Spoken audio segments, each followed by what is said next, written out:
And I'm interested in the feeling of light. I mean, that's the biggest thing, is you go into that space and you are breathing light. That is something that you take in fully. I mean, you enter that space and it is a light space that affects you physically.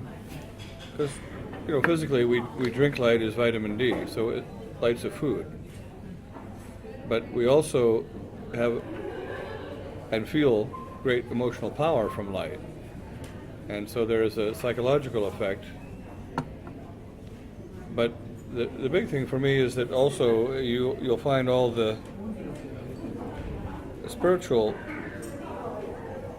experiences described with a vocabulary using light.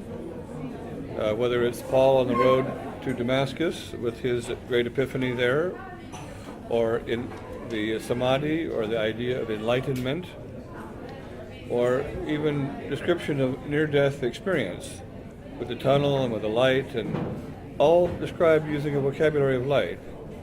So this is something that we're very involved with, and art. If you think of all the painters here in Sweden and Norway, and Caspar David Friedrich and Constable, and then Turner in England, and then in the Grey Light School in Amsterdam, and the painters there, and then all of the Impressionists, light was really a subject matter. And so Turner especially, he's just painting light. This of course happened with Rothko, and for me, I also love Ad Reinhardt too, who did this more recently.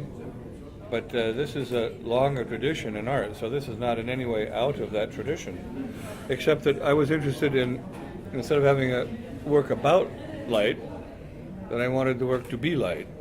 And we generally use light to illuminate things, but I was interested in the thingness of light, that has a physicality, and you do feel it in these pieces.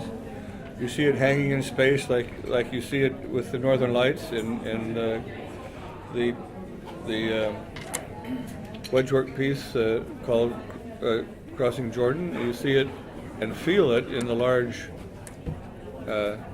Gansfeld's piece and called Amarta, which means in Hindu is the elixir of enlightenment.